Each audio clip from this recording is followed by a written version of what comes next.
It's awesome. I couldn't find that gold hat anywhere. You have to get it online because you're not going to find it locally. Yeah, I end up. At least not yet. It's a gray version of the gold one that's got that gold outline. Mm-hmm. Oh, there we go. We are live. We're a little early. I kill. Oh, we are. Yeah, it's 7:58. Whoops. Whatever. You know. Sorry. Cool. Here's this. Move this. That's fine. We get going. But no, I got that because I could find it, and I'm not really impressed with this year's honor to service hats, but I just don't like that teal camo. It's all right. It's not great, but I mean, it is just okay. Alrighty, it is. Well, my end it shows 8 o'clock. Oh well, let's go then. All right, welcome one and all to episode 14 of JagBlitz. Jets, Jets. Boo! Shut your face. So, I'm your host, Lavoid. I'm here with my wonderful co-host, the MC Wale. How you doing, sir? I'm having a pretty interesting week, to say the least. Had my 2-year review at work, so I'm looking at getting a raise pretty soon, which is going to be pretty exciting. And, oh yeah, the Jaguars play football on Sunday, so that's exciting too. Yeah, I'm right there with you. It's been a interesting week. Got the new hat. Thank you, New Era. You didn't give it to me, but I still love it. And no, it's been good. Well, that's New Era. Come sponsor us. Yeah, first week of not being depressed on a Sunday. So Sunday afternoon, rather. That's real. But we'll go over. We are what we like to consider the wonderful alternative to 1010XL and everything other local media of the Jaguars. Today, we're going to go over our views on the bye week. Which was, in my opinion, a lot different than normal. We won the bye week. I know. We won the bye week. The first time in years that the Jaguars didn't have something catastrophic happen to the roster or somebody lose a job or someone get, fired. arrested. Arrested, yeah. And we'll go over Gus Gonometer like we always do. And then the last bit, we will look ahead to our wonderful Game 8 against the Jets up there at MetLife. So we'll hop right into it, Wale. What did you think of the bye week? You kind of tapped on it already. The bye week was fantastic, man. It was one of those weeks where we got to sit back, kind of relax, reflect on the season as a whole, which there's not a lot of good things to reflect on. But I mean, you did end up getting a win in Buffalo, like against Buffalo in London, and that's the first time you've won in London since you started playing there. So it was nice to just kind of kick back and not have to really worry or think about football in general. Because as much as I enjoy the NFL product, if my team's not playing, I could really give a damn about what's going on in the other games. So outside of like fantasy matchups or playing FanDuel, which I do stuff with, it really is just an opportunity to kick back, kind of and just kind of chill, which was really nice. Yeah, I'm right there with you. For me, we're gonna go all Tony Kornheiser here. Just over kind of the last, we'll call it 4 seasons of what has happened to us on the bye week versus this year. So we'll go all the way back to 2012. Okay. Gabbert's 1-5. We're talking about how that I pulled this article up. Alfie wrote about how Gabbert needs 3 or 4 years development. So we're kind of in this rationalization mode, right? Right. So 2013, Gabbert's 3rd year. We trade Eugene Monroe. I remember that. Mojo looked terrible. And Justin Blackman's last season, he got 4-game suspension, then suspended for the rest of the season. Injuries, Cecil Shorts, A. Sanders. Then we've got 2014, Blake's rookie season. We were 1-9 at that point in time of the season. We got mopped by the Cowboys in London. Fans at that point in time, I was looked up. It's funny because at the time, Big Cat Country was calling for coaching adjustments and firings then in 2014. And then this year, 2015, Blake looks hella improved year over year. He does. Through 7 games, he's got 1,800 yards, 15 touchdowns, 8 interceptions. Versus when the year before, through 7 games, he had 1,400 yards, 5 touchdowns, and 8.5 interceptions. Can't have .5 interceptions. That's He what either it has says. 8 or 9 interceptions. I had to divide it by the year, so it said 8.5, so 8.5. Can't give. Then you just stay eight interceptions. Fine. Why Eight, would you? eight interceptions. Why would you round a half interception? They're like that's not a real thing. So the A team looks legit. TJ's finally made some strides, and injuries are still an issue. And then, of course, I still think coaching's a concern at this point in time. And then the thing I've noticed this season, which is kind of funny, is people seem to be getting mad for no reason because we didn't lose, and you hit on it. There's no major injury. Nobody getting pulled over for a DUI, drugs, a fight. And we didn't cut anybody for that reason. Yeah, I know. I tweeted something along the lines of at like 4 o'clock on Sunday afternoon during right after the 1 o'clock games. I was like, hey guys, the Jaguars didn't lose the bye week, and my mentions were lit with people saying the day's not over on all sorts of shenanigans, and I'm just like, y'all can't be happy for anything. And don't get me wrong, I'm usually one of the people that is more pessimistic about this team than optimistic, but I mean, come on, it was one of those things where. It was a good thing to just kind of go through the week and not hear any sort of big news coming out of whatever Bank Field. Yeah, I'm right there. It was definitely refreshing if we're talking about the last 10 seasons, and I just hit on the last 4 because they were the most prominent. To sit there and say that we don't have a player suspended, we don't have somebody that's gonna. And people have said, oh, that could happen today in practice, which I thought was funny, that some major injury would happen in practice. This season, there is, granted, we're 2-5. This season, at least to me at the bye week, there should be more hope for the second half of the season. The division is absolute garbage, and that's why there's hope. Well, there's that, and it's not, to me, the last, we'll just say 4 years, because that's Gabbert and Blackman and now Bortles and all that good stuff, and Henne, that we were always hoping to see the offense turn that corner and see some sort of production and say, okay, well, these last, because we've been fairly lucky that our bye week has kind of happened somewhere near the middle of our season. So this year is the first year where we know what we're getting out of the offense. So we're looking to continue to build on that versus sitting there and say, oh, well, let's hope that Blake, finally gets it and cuts down on those interceptions. Right now, we're looking at a quarterback that could break almost every franchise record this season in year 2, whether it's passing, touchdowns, rushing, all that good stuff in a single season. And we're looking at having 2 wide receivers break 1,000 yards, which hasn't been done since Jimmy Smith. So that to me is where the hope is. The division, I'm not going to get caught up in that. I know we'll talk about that here when we go to the Jets, but to me that's where the hope is that our offense looks good, unlike the last 5 years. It's the defense which needs some love, and we'll get onto that in the next Gus Gotometer.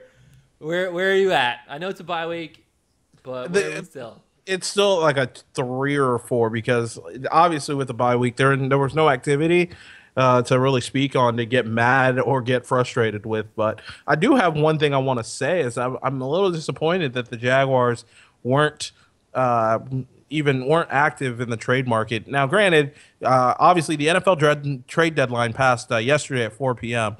and even though the NFL trade deadline, people get excited for it, nothing really ever happens. The only big trade we saw yesterday was Vernon Davis of the 49ers going to the Denver Broncos. But I figured with the way that the defense is played and with some of the available pass rush guys that were allegedly on the trade block, I figured you might see maybe a move or 2 in that department, whether it be Willie Young out of Chicago or, Markevius Mingo, a guy that I still think can kind of turn his career around if he got a fresh start here in Jacksonville up in Cleveland, or Vinny Curry of the Eagles. He publicly stated he wanted to move to like a 4-3 team, and if you look at his statistics and from all the analysis that I had heard, if he was on a 4-3 team, he's a much better 4-3 pass rusher than he is playing as an outside linebacker in a 3-4 system. So, and I figured most of those guys, even though, maybe the prices might have been a little too high, if you negotiate it down, you might have been able to get 1 or even 2 pass rushers to finish out the season. Mingo is on. He has one more year left on his deal, so that would have been deal. yeah. So on his rookie deal, so if he's able to turn that around, he can turn that into a payday.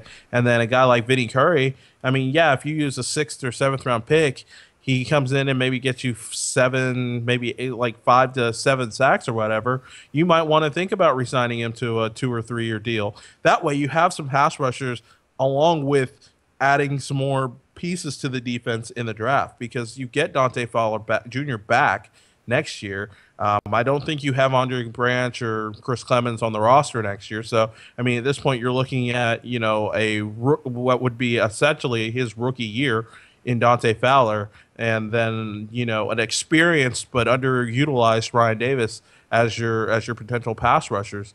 And I feel that if you had just made the trade, like made some trades, late round picks, conditional picks, just to see if you can get some extra bodies in here, guys that you're not quite sure. But I mean, late round picks usually don't pan out to be anything super special to begin with in today's NFL most of the time anyway. So I'm a little, like I said, just a little disappointed they weren't a little active in the trade market. There were some guys that could have been had that might or might not have helped this team, but at least it shows your fan base you're trying. No, I'm right there, and that's why my Gus Gottmeter will always typically be higher than anything else. I'm still sitting at a 6, 7, 8, right around there, because, as you said, there was opportunity to be had, and I feel like a lot of it, because we know the relationship between Gus and the relationship between Dave is fairly, I don't want to say close knit, but it's closer than most GM head coaches, and that Dave has said from day one that he, respects, Gus's opinion and takes his opinion into account. And to me, and I said this on Twitter, I felt like I had like a really good stretch, like 3 or 4 tweets, which was phenomenal, where that's a good stretch for you. Well, yeah. Well, when I'm like giving real analysis on something, for me to put my thoughts together in 140 characters. To go through and say, okay, to me, Dave doesn't seem like the guy that's willing enough to want to give up picks, because right now his late round picks, Telvin Smith, Chris Smith, Bowenko are 5th and 6th round picks. Rashad Green's a 5th round pick. Josh Evans, Denard Robinson, 5th, 6th round pick. McCray's a 7th round pick. So he's had a lot more success in the later rounds. We'll call it success because they're starting or they're playing in some facet.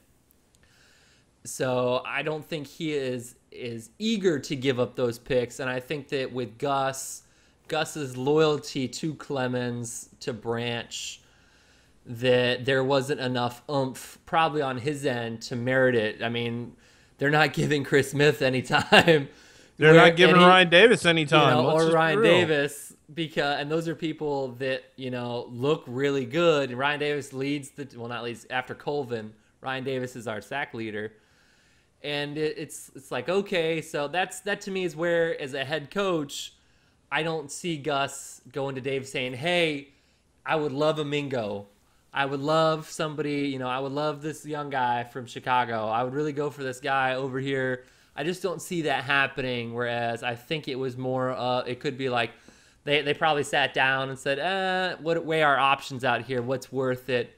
Granted, the Browns were asking for an absurd, I think second or third round pick. They were asking for a third round pick for Mingo, and they were asking for 2 first rounders. Yeah, 2 first rounders for Joe Thomas. But I look at this though, like I'm looking specifically at Mingo, because that was a guy that Jacksonville was looking at when the draft was rolling around back in 2013, thinking about might have been an option and might have been a fit here in Jacksonville. I just don't know why you don't offer, you offer them a 5th round pick in 2016 and a conditional 4th round in 2017. Like that to me, just to add a young piece that honestly could probably just, could benefit from a change in environment and change in structure, to see if you can get something out of him.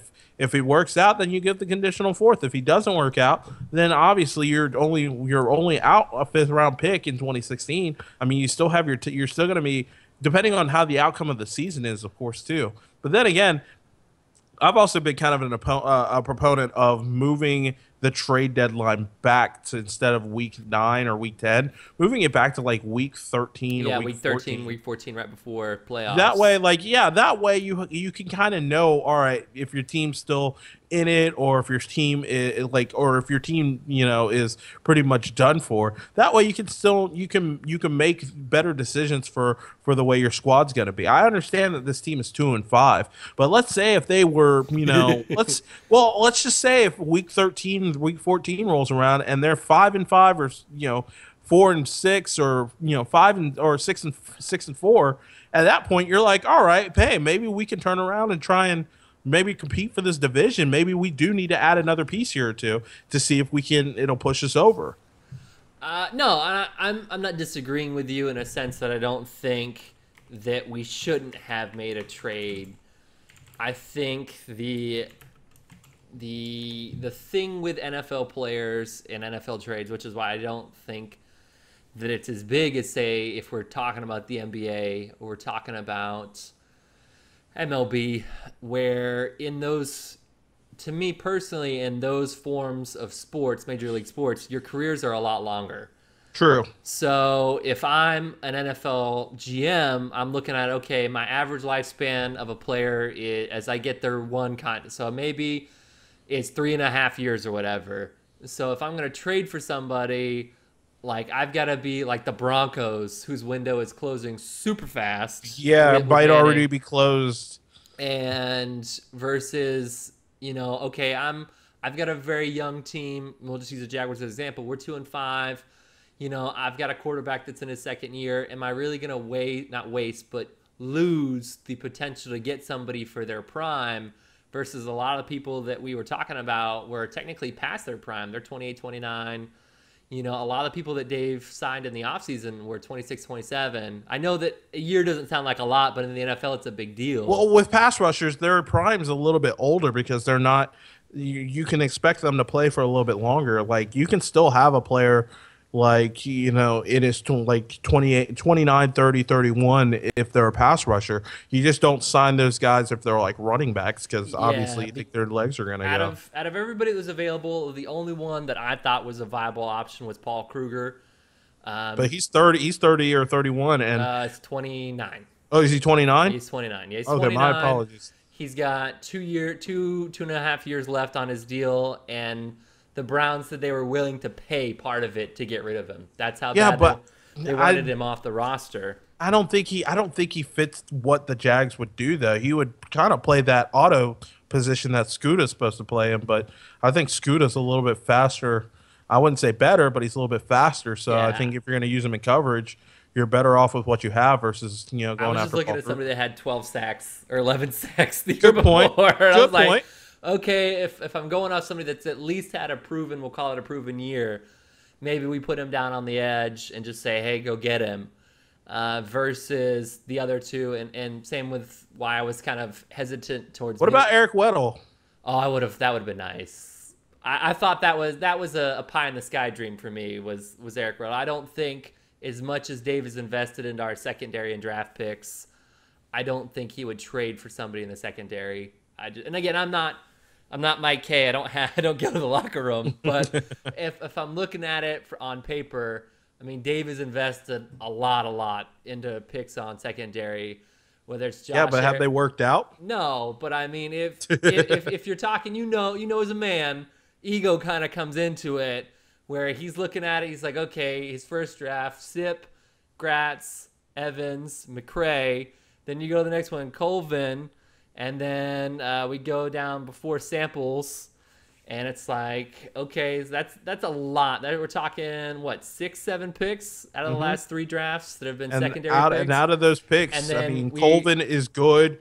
Evans is a serviceable player. Cyprian is inconsistent. So, I mean... Yeah, but you have to figure we also signed House the offseason. We True. also signed Sergio the offseason. So that's the part of it that at least I could wrap my head around and say, yeah, I can kind of get that. The defensive end was the biggest glaring need, and I'm right there with you. I was super disappointed we didn't do that. Yeah. So we'll skip on. Here we go.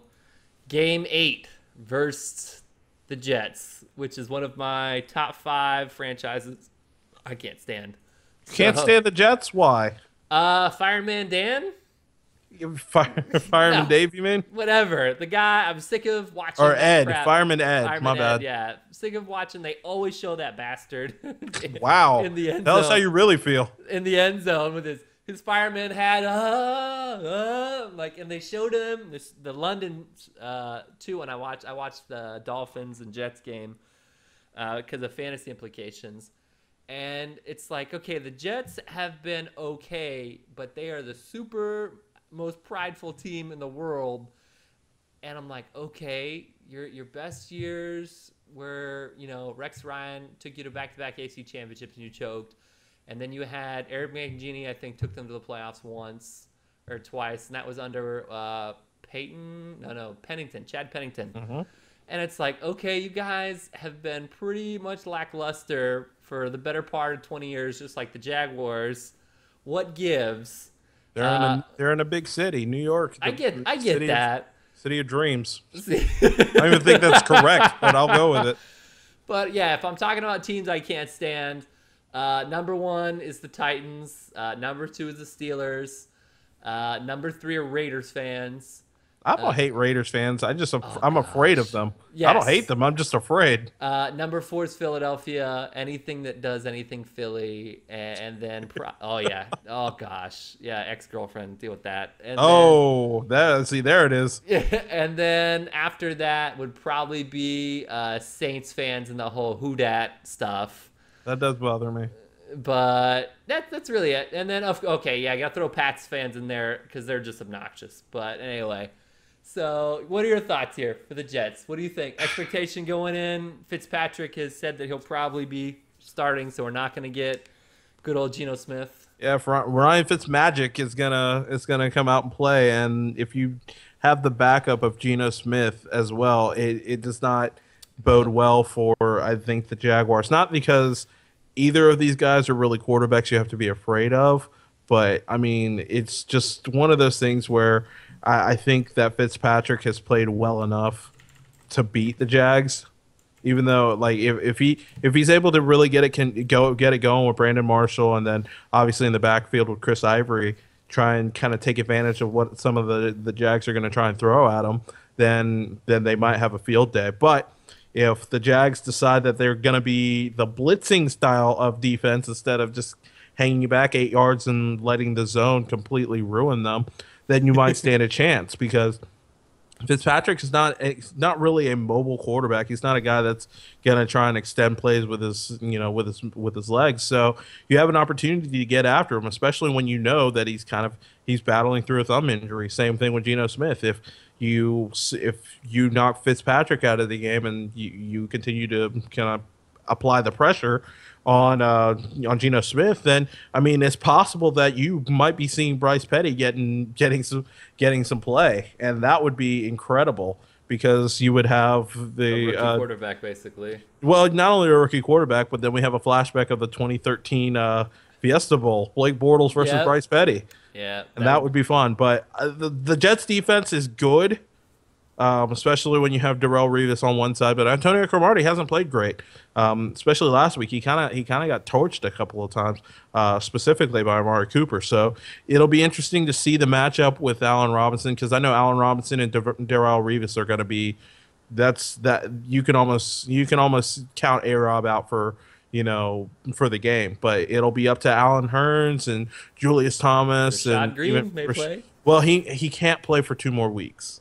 Really? Wow. Yeah, because he's allowed to practice, but he cannot actually return to the field of play for 2 more weeks. So it'll be the Titans game before we see him, which is why I understood someone went on a bit of a rant about the whole Rashad Green, Marquise Lee situation.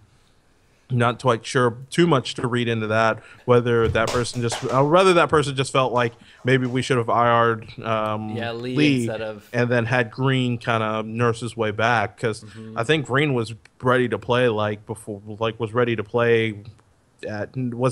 probably at Tampa. Yep, at Tampa. That's why. So or right after Tampa, so it would have been the home game. that we had. So my thoughts on this game is I'm really going to be curious to see how our offensive line holds up against this defensive front. Okay. This is probably the best defensive front that we're going to face all year. If Buffalo was healthy, would have been Buffalo. Buffalo's banged up.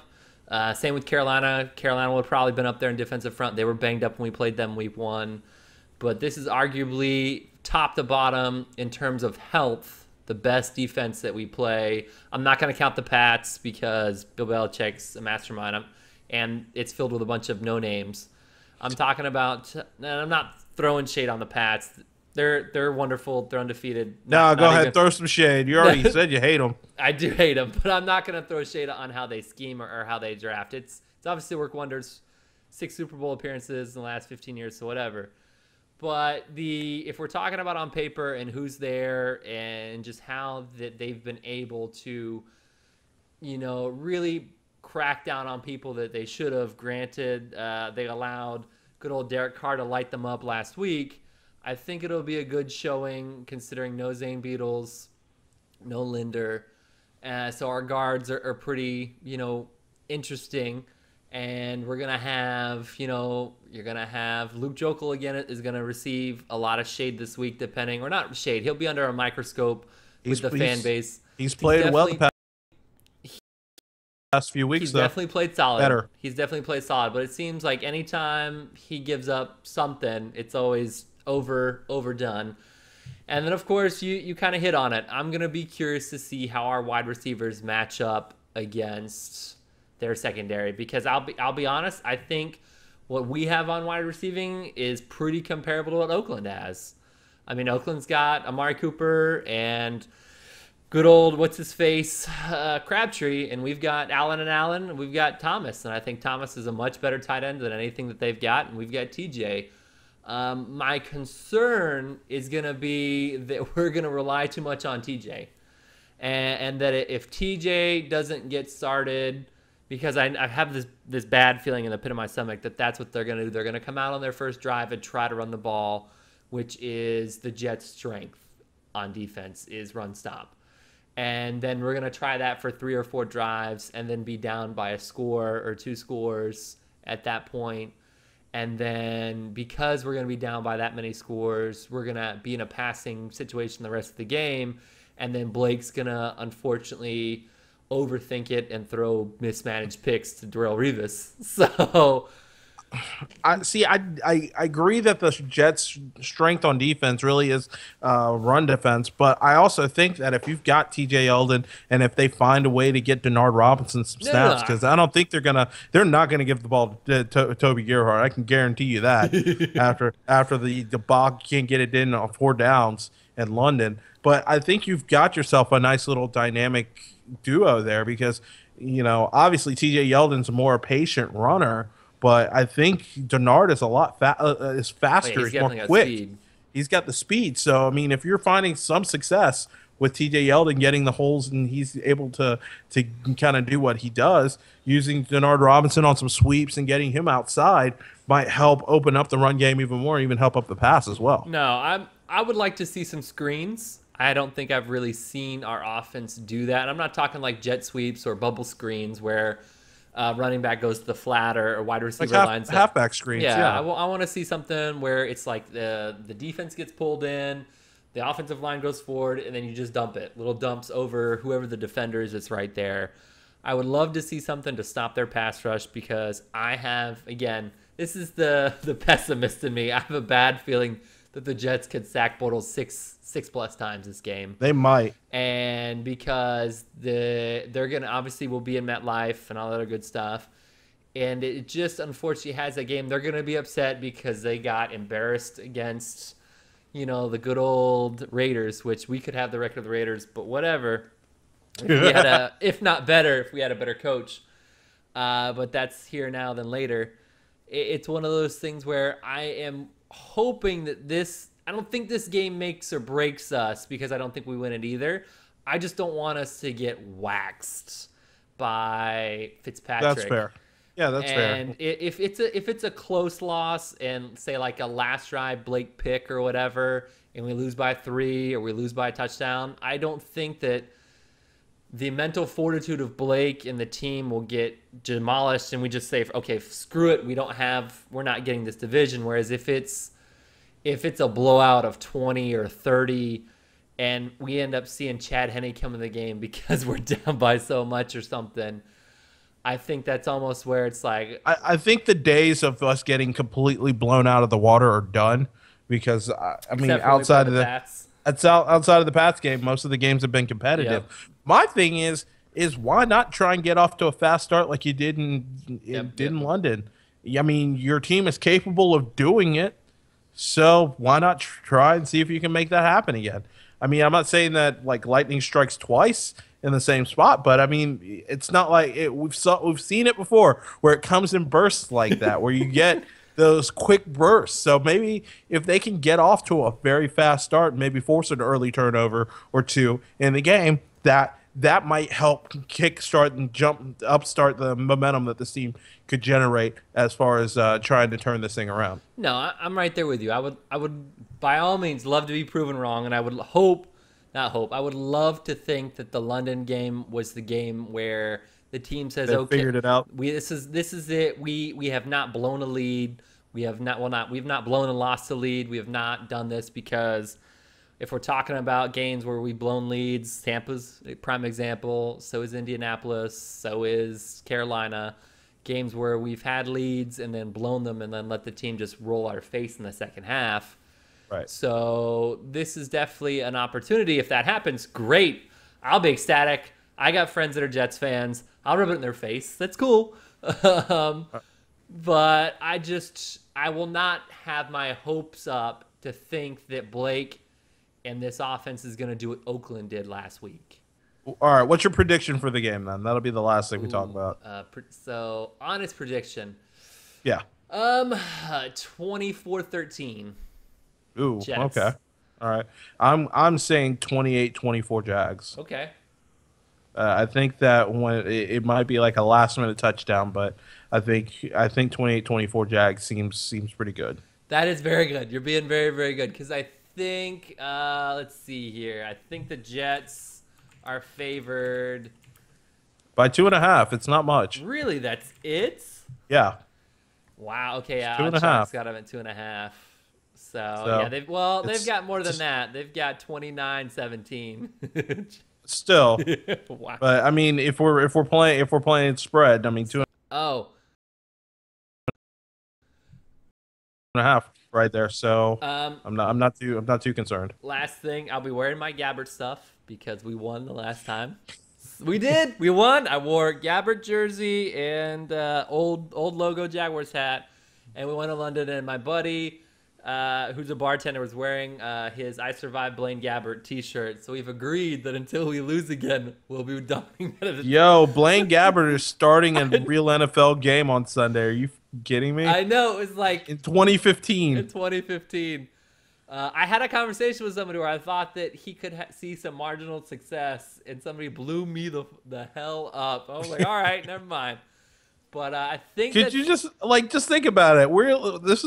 This week specifically, we are living in a world where Mike Mularkey is going to be a head coach of an NFL team, and Blaine nemesis. Yeah, and Blaine Gabbert is starting an NFL team. Starting a real NFL game over Colin Kaepernick. That is ridiculous. That was another conversation I had with somebody today where I was like, are you kidding me that Colin Kaepernick, I don't think he's the issue there, but whatever. Anything else you've got, sir? That's it. I'm looking at Blaine Gabbert's face right now. I cannot wait. I'm you know what? I might become a 49ers fan for that day. Oh, False. Hell yeah. I would be a Falcons fan. That's going to be fantastic. I want to see him fail. I would love to see. You saw that tweet from the Falcons. Oh, yes. I did. Oh. It's like we're like Blaine Gabbert could see some success over a weakened Falcons defense, and they are literally like, oh, they gotta have something for you, Blaine. Yeah. Get ready. Thank you for the material. So that's it for today. We appreciate anybody that's watched. You can definitely follow the wonderful Wale at the MC Wale. You can follow me at Lawboyd on Twitter. This will be going right to YouTube after this evening. You can go check it out. Please, by all means, follow us here on Twitch, like our page on good old YouTube, and we appreciate the love. Yep. Thanks for watching.